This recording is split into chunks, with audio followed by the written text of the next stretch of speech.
Hello, magandang hapon. Ilang araw ko nang ilang araw ko nang napapanood 'to. Alam niyo yung yung bride na nag-run away? Yung yung bibili lang daw ng sapatos pero hindi na umuwi. Tingnan nga natin 'to. Sapatos ang isang bride-to-be sa Ulitin ko lang. Bibili lang sana ng sapatos ang isang bride-to-be sa Quezon City. Pero hanggang ngayon, hindi pa rin siya bumabalik. Kinalkal na nga ng nag-aalalang fiancé ang cellphone ng babae sa pag-asang may impormasyon sa kinaroroonan nito. Baka naman nag-run away yan. Hindi pa handa. Kung ano ang kanyang mga nabasa, nasa frontline ng balitang niya, Simon Gualvez. Handa na ang wedding gown. Nakaayos na rin ang mga gagamitin sa seremonya sa simbahan, pati na mga giveaways, ang lechon at sasakyan.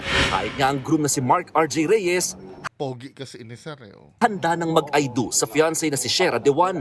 Pero ang bride-to-be na bibili lang sana ng sapatos sa kasal, 5 araw nang naglaho. Ba't mo kasi Napablotter sinamahan? at humingi na ng tulong sa mga pulisang fiancé at kaanak ni Shera. Si Mark nga, kinalkal na ang iniwang cellphone ng kanyang bride sakaling may makita siyang Pero bakit nag-iwan ng cellphone? Di ba may cellphone na na isa yon? Ba't iniwan niya yung cellphone? impormasyon sa kinaroroonan nito. Karamihan po ng messages niya is about Ang weirdo nito. Tamo ha? Isang impormasyon sa kinaroroonan nito. Ang weirdo nito, Gora na may mahal, di ko nadalhin si pinag-charge pa eh. Weirdo ito. Hindi ka dapat aalis nang wala kang cellphone. Ito yung pinaka, nakakabahalang move. Iwan ang cellphone. karamihan po ng messages niya is about Paano kung delivery ng parcels namin. paano kung dinilit, di ba?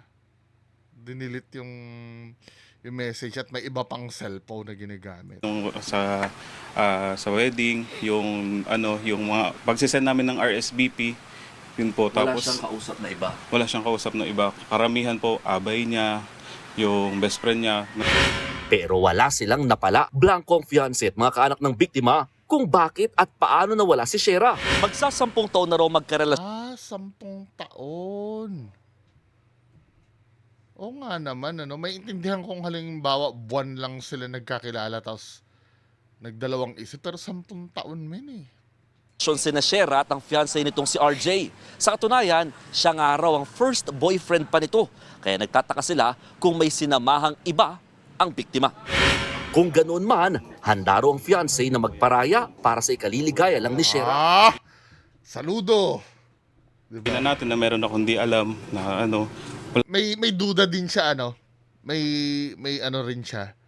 May duda. Hindi siya yung kasi kung halimbawa kung confident ka na walang iba, iisipin mo talaga na kidnap. 'Di ba? Hindi mo siya iisipin na parang meron din siyang wala na akong doon kung Alinlangan. basta alam kong safe siya. Hindi raw iniisip ni RJ kung itutuloy pa ba nila ang kasal. Wala na akong alam dun sa mga naging preparation namin. Kasi talagang pinaka-goal goal namin, yung pinaka-gusto talaga namin, mahahanap siya, na okay siya. Sa ngayon, iisa lang ang pakiusap niya sa nawawalang fiancé. Shera, mahal, kung nakikita mo ako, naririnig mo ako, ginagawa namin lahat ng mga kaya namin para mahanap ka. Ang nanay ni Shera, hindi na rin mapirme kung nasaan ang nawawalang anak. Naiyak ako kasi yung mga ngiti niya, mga pananalita niya, parang naririnig ko araw-araw. Lahat din daw ay ginagawa nila ngayon mahanap lang ang biktima. Nag-alok na ng 20,000 pisong pamilya ng biktima sa kung sino raw makapagtuturo sa Oy, dagdagan nyo naman mga yung government ng kaya pandagdagan yan eh. 'Di ba? kinaroroonan nito. Patuloy din ang ginagawang investigasyon at backtracking dito ng mga pulis. Nagbabalita mula sa frontline, Mon Gualvez. Pinakamagandang senaryo diyan nag-run away bride to. 'Yun ang pinakamagandang senaryo. No? Tingnan natin sa ABS-CBN. ABS-CBN mahigpit to eh, kaya gagantuhin ko yung video. Handa na sana ang lahat para sa kasal na magkasintahang Mark R.J. Reyes at Shera De Juan. Mula sa damit na isusuot hanggang sa mga imbitadong bisita. Pero walang kasalang nangyari nitong linggo. Ang bride na si Shera, misteryosong nawala nung Miyerkules ng hapon. Sabi ni Mark, excited pa ang kanyang kasintahan matapos matanggap ang wedding gown na isusuot. Nag-chat pa umano si Shera sa kanya para bumili ng sapatos sa kalapit na mall sa North Fairview sa Quezon City. Pero yun na pala ang kanilang huling pag-uusap. Weirdo nung ano talaga eh. Sa linggo ka na ikakasal, tapos bibili ka ng sapatos. Tapos iniwan ang cellphone.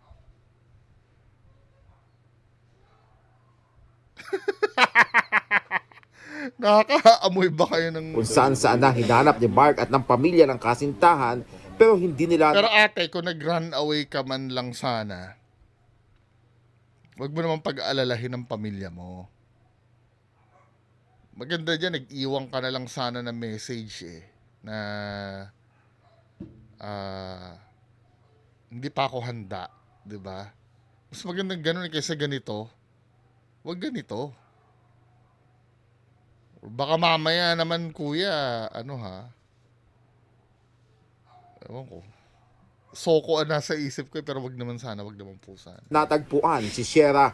Ikaw yung babae, hindi ko sinusukuan. Hindi kita, at hanggang ngayon hindi kita susukuan. Hahanapin ka namin. Balik ka na.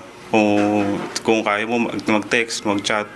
Mabalik ka Pero may CCTV kasi umalis siya eh, no? Tanggapin ka namin ng buo. Na walang bag na dala. Walang gaya ng pagtanggap mo sa amin ng buong buo, gaya ng pagtsatsaga mo sa amin, tatanggapin ka namin. Ang mahalaga, makabalik ka, mayakap ka namin.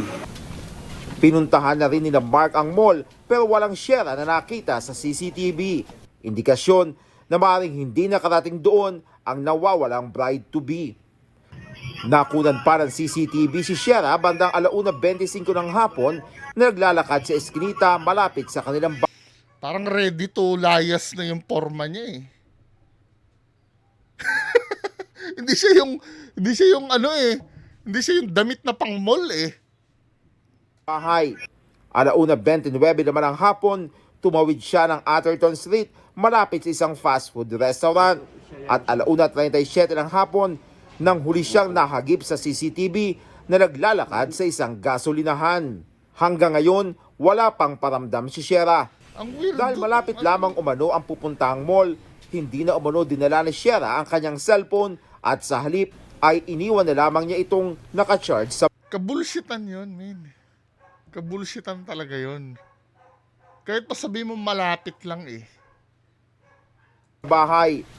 Hindi naman naniniwala si Mark na tumakas ang kasintahan sa kanilang kasal. Pero men, yun ang ipanalangin mo na ganun lang. Mas okay na yun. Na tinakasan ka. Kaysa iba pa.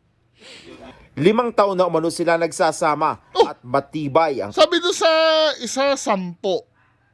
Ano yung paiba-iba ng sinasabi bawat station? O may red flag doon ah. Sabi 10 eh. Ang layo ng difference nun ha. Nung 10 sa 5 ha. kanilang pagmamahalan.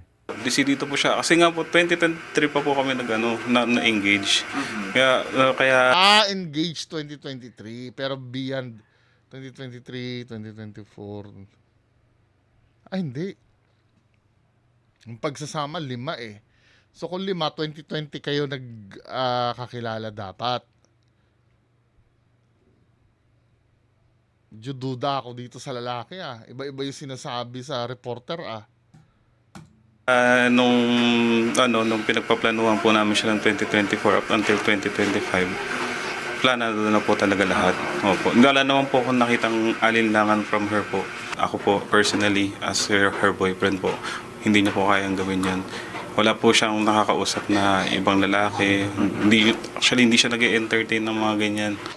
Pero may nanliligaw. Hindi lang nag-entertain. Wala rin umanong naging problema ang magkasintahan. Isang IT engineer ang 31 taong gulang na si Mark Habang si Shera naman na 30 taong gulang ay isang bookkeeper na laging naka-work from home.